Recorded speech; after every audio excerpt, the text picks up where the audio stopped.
Hello everyone, welcome to my channel IGNOU tutorial. ये हमारा एक 12 नंबर का क्वेश्चन का एक्सप्लेनेशन है। क्वेश्चन है हमारा BCS 184 डेटा एनालिसिस का। बहुत इंपॉर्टेंट क्वेश्चन है ये। UNDP से रिलेटेड एक क्वेश्चन ज़रूर आता है। इससे पहले भी मैंने UNDP के ऊपर एक डिफरेंट टाइप का क्वेश्चन का एक्सप्लेनेशन दिया था। ये दूसरे टाइप का क्वेश्चन है, आप लोग इसको प्रिपेयर कर सकते हैं। क्वेश्चन है हमारा, discuss the method employed by UNDP in construction of physical quality of life index. क्या क्या मेथड हैं जिसको यूज़ करके हम UNDP जो है हमारा United Development Programme, United Nation Development Programme, उसमें physical quality of life index को निकालते हैं। The physical quality of life index is a measure developed by the United Nations Development Programme to access the overall well being and living condition of the people in different countries. ये जो physical quality of life index है, एक method है जिसके through हमारा United Nation Development programme है वो overall well being और लाइफ का क्या कंडीशन है लोगों का, उसको निकालता है। इसको फर्स्ट इंट्रोड्यूस किया गया था 1970s में as an alternative to the gross domestic product per capita. GDP का जो अल्टरनेटिव है उसमें काम, जैसे मान लीजिए GDP में हमारा इकोनॉमिक डेवलपमेंट के बारे में सिर्फ दिखाता है, तो उसका अल्टरनेटिव भी तो चाहिए जिससे हम ओवरऑल क्या है लोगों का कंडीशन, लाइफ का कंडीशंस, उसके बारे में पता कर सके। तो उसके लिए ये physical quality of life index को निकाला था 1970s में। The UNDP's PQLI takes into account three basic components that are considered essential for a good quality of life। इसके 3 बेसिक कंपोनेंट है जिसके थ्रू हम PQLI को निकालते हैं। तो पहला है उसमें life expectancy at birth, second is infant mortality rate and the third is basic literacy rate.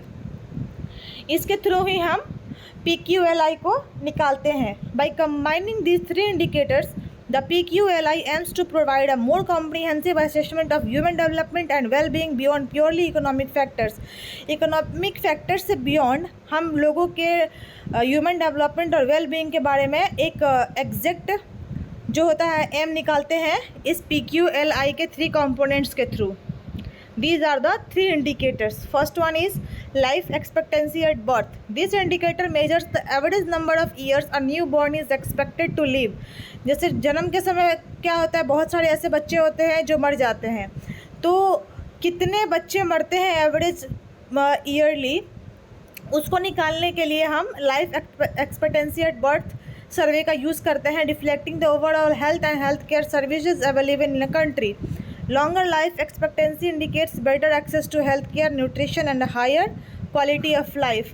जब लॉन्गर लाइफ एक्सपेक्टेंसी का हम उम्मीद करते हैं तो उसके लिए बेटर हेल्थ केयर होना चाहिए, न्यूट्रिशन होना चाहिए and higher quality of life होना चाहिए। Second one is infant mortality rate. The infant mortality rate represents the number of death of infants under 1 year of age, 1000 live births. ये infant mortality rates क्या होता है, ये हमें ये दिखाता है कि किसी भी बच्चे का कितना मौत होता है 1000 में से। It is an important indicator of the availability and quality of health care services. ये एक इम्पॉर्टेंट इंडिकेटर है जो ये बताता है कि हेल्थ केयर सर्विस की क्वालिटी क्या है और अवेलेबिलिटी कितनी है, न्यूट्रिशन की, सैनिटेशन की and overall living condition of for infants. तो ये बेसिकली हमारा बताता है कि कैसा कैसा हेल्थ केयर हम प्रोवाइड कर रहे हैं और इन्फेंट्स का डेथ रेट इन्फेंट्स कितना जी रहे हैं 1000 लोगों में से। Basic literacy rate. The basic literacy rate among adult measure the percentage of the population age 15 and above who can read and write. Basic literacy rate हमें ये बताता है कि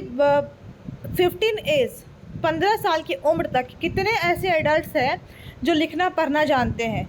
literacy is crucial for individuals to access education, job opportunities and participate in the social and economic aspects of society.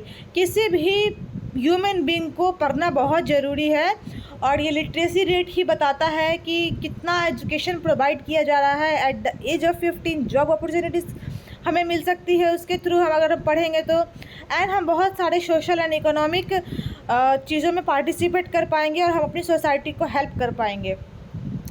To construct the PQLI, the UNDP assigns equal weight to each of these three indicators and combines them using a simple arithmetic average. अब UNDP क्या करता है, PQLI निकालने के लिए इन तीनों को combine कर देता है और सिंपली अर्थमेटिक एवरेज से उनका डेटा निकाल लेता है. This approach assumes that each component is equally important for measuring the physical quality of life. इन तीनों का बहुत इम्पॉर्टेंट रोल है फिजिकल क्वालिटी ऑफ लाइफ को मेज़र करने के लिए. However it is worth noting that this method does not account for other important factors such as income inequality, gender disparities, access to clear water, sanitation and other social or environmental factors that can significantly influence overall well-being. अब इनमें ये चीज़ें हम include नहीं करते हैं, gender inequalities को, income inequalities को और access to clean water, sanitation, ये सभी चीज़ें क्या हैं इसमें इंक्लूड नहीं होते हैं. इसका कोई भी फैक्टर नहीं है हमारा जिसमें हम इंक्लूड करें इसको. The UNDP's PQLI provides a basic overview of the physical quality of life across different countries, allowing for comparisons and identifying disparities.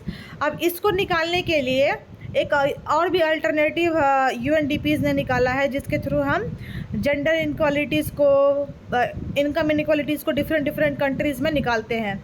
However, it is important to recognize that it is a simplified measure and should be complemented by other indices and indicators to capture the multifaceted nature of human development and well-being. तो overall क्या क्या development होता है, क्या क्या चीज़ों की ज़रूरत होती है, उसके लिए UNDP time to time different indicators को लाते रहता है. तो ये क्या है, हमारा एक इम्पॉर्टेंट क्वेश्चन है BCS 184 डेटा एनालिसिस का. और UNDP का क्वेश्चन ज़रूर आता है, as I said before also. आप लोग ज़रूर इसको प्रिपेयर कीजिए और ऑल द बेस्ट. कल आप लोग का एग्ज़ाम है, होप फॉर द गुड. अच्छे से लिख के आइए, आए या ना आए कुछ भी लिख कर आना है, पेपर ब्लैंक नहीं छोड़ना है. Thank you so much.